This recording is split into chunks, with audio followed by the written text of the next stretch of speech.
Olá pessoal, boa noite, tudo bem com vocês? Professor Messias, vamos dar continuidade à nossa aula, tá? Disciplina de gestão ambiental. Lembro que na aula passada a gente tinha parado aqui em legislação ambiental, então a gente vai dar continuidade, tá bom?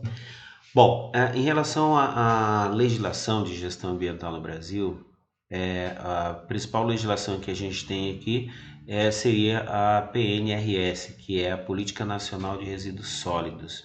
Essa política ela foi criada em 2010 e ela é considerada a Carta Magna, né? Ou seja, a nossa Constituição, né, entre aspas, da parte de gestão ambiental no país. Como que os estados e os municípios vão tratar as suas políticas ambientais. Então, ela rege, né, ela determina todas as regras que estados e municípios devem ter para fazer a gestão de resíduos nas cidades, ok? Então, o programa a Política Nacional de Resíduos Sólidos, ela trouxe um avanço muito importante porque ela exigiu que algumas cidades, né, algumas empresas, desculpa, algumas empresas de determinados ramos, né, os ramos assim que geram resíduos mais perigosos, que eles tivessem o PGRS, que seria o Programa de Gerenciamento de Resíduos Sólidos, tá? O que significa isso? Vamos na prática aqui. Exemplo, dentro da Política Nacional de Resíduos Sólidos foi determinado a responsabilidade pela gestão dos resíduos. Então ficou determinado, e aí eu coloquei para vocês alguns exemplos aí, pelo menos os principais, como que vai funcionar a gestão de resíduos no Brasil em relação à responsabilidade. Então, por exemplo, resíduo domiciliar ficou determinado dentro da Política Nacional de Resíduos Sólidos que a prefeitura é responsável por gerenciar esse resíduo. Resíduo comercial, a prefeitura também. Resíduo industrial, gerador do resíduo, ou seja, a própria indústria que gera o resíduo é responsável em fazer o seu gerenciamento, né?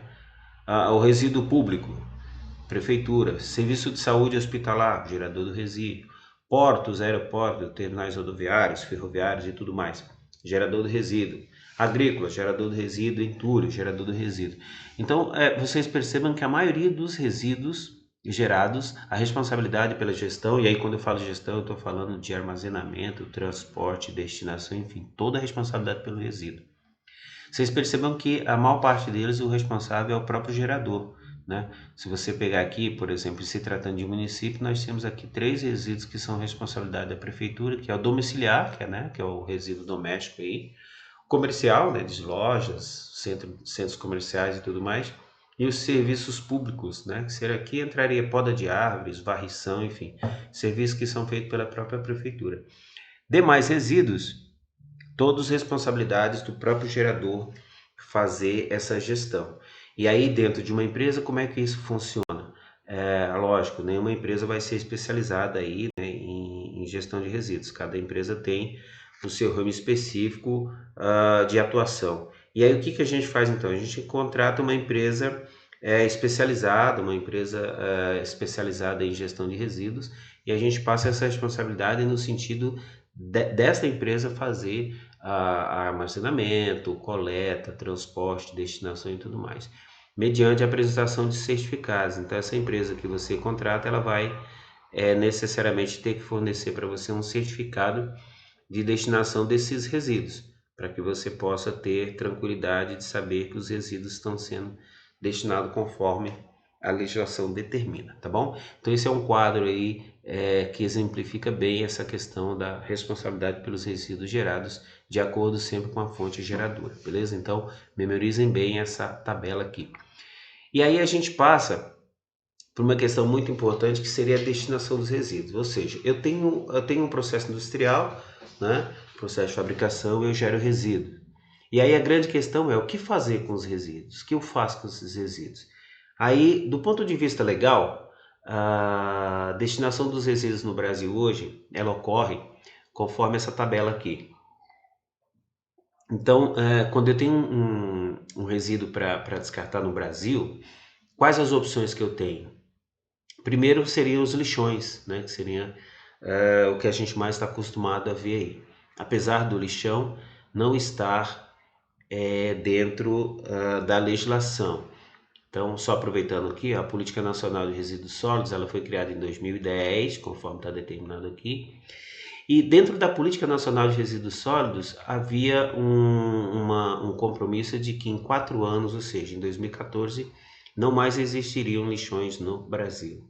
Ocorre que nós estamos no Brasil e chegou 2014 e nós continuávamos tendo, assim como temos hoje, lixões no Brasil. Então, apesar de não estar dentro da legislação, essa é uma forma de descarte de resíduos o mais comum, vamos dizer assim, que a gente vê o tempo todo aí, né? Nos bairros, por onde a gente anda, a gente vê lixões sendo criados aí pela própria população. Aí quando eu chego aqui, eu tenho aterro controlado, eu tenho aterro sanitário, reciclagem, incineração e coprocessamento. Então esses cinco resíduos aqui, esses cinco destinos de resíduos, eu vou explicar para vocês um a um.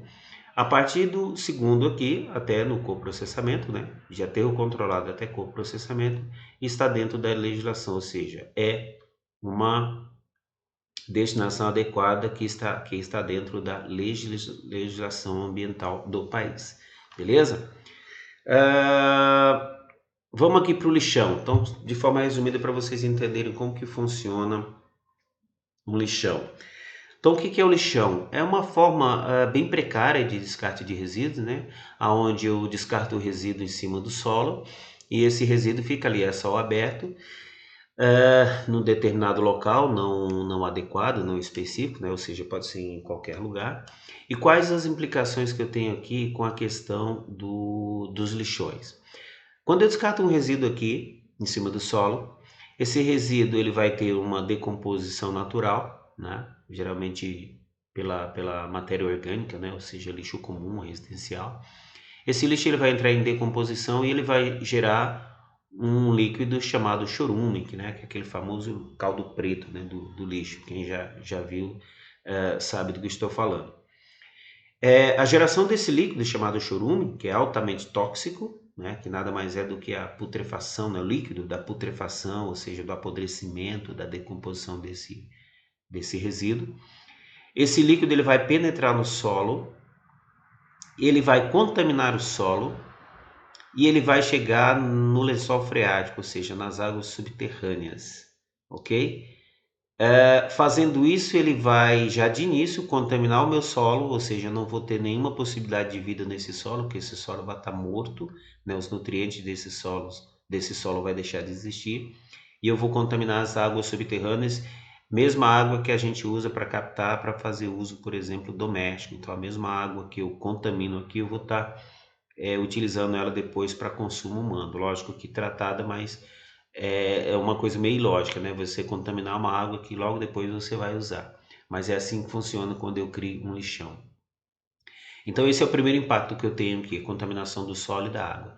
Depois eu tenho a contaminação do ar através do quê? Dos gases, né?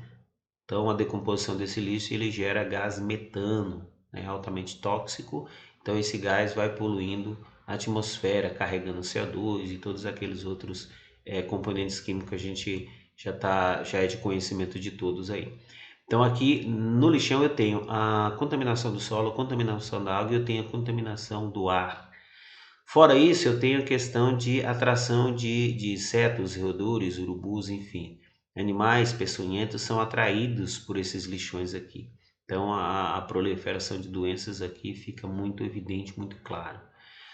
Fora essa questão, gente, e aí nós estamos falando na questão ambiental, nós temos a questão social, né? Nós sabemos que no Brasil pessoas sobrevivem de catar resíduos no lixo, né? Esses lixões, então, além de atrair esses insetos, né, urubus, roedores, como ratos e tudo mais, ele atrai pessoas também que estão em condição social vulnerável e são atraídas para conviver desses lixões, correto? E aí eu tenho uma questão social, eu tenho um problema social e eu tenho também uma questão de saúde pública, porque essas pessoas vão aqui trabalhar nesses lixões, né, coletar material nesses lixões e elas estão expostas a todo tipo de doença, acidente, né, como cortes, com risco muito grande biológico, né, de adquirir alguma doença ali, mesmo porque geralmente elas estão ali convivendo no meio daqueles animais, daqueles roedores que estão disputando lixões com ela ali. Então vocês percebam que aqui a gente tem vários aspectos, né? Eu tenho um aspecto de poluição ambiental, né, do ambiente em si, e eu tenho a questão social, que seria o envolvimento das pessoas dentro desses lixões para retirada de material, né? Então existem pessoas que sobrevivem daqui do lixo, tá? Então eu tenho uma questão social, eu tenho questão econômica, eu tenho uma questão de saúde pública, né? Tudo isso é dado a origem que seria os lixões. Então quando eu possibilito a criação de um lixão, eu estou trazendo com ele uma série de problemas. Desde a questão aqui da poluição, então, do solo, da água, do ar, né, que seria o ambiente como um todo, e também trazendo consequência para as pessoas, né? Trazendo esse dano social, de vulnerabilidade, né? Para essas pessoas que sobrevivem desses lixões, e também uma questão de saúde pública. Então vocês percebam que um aspecto que seria o lixão, a quantidade de consequências que ele traz, tá bom? Então no próximo vídeo a gente dá sequência à próxima forma de destinação de resíduos, tá bom?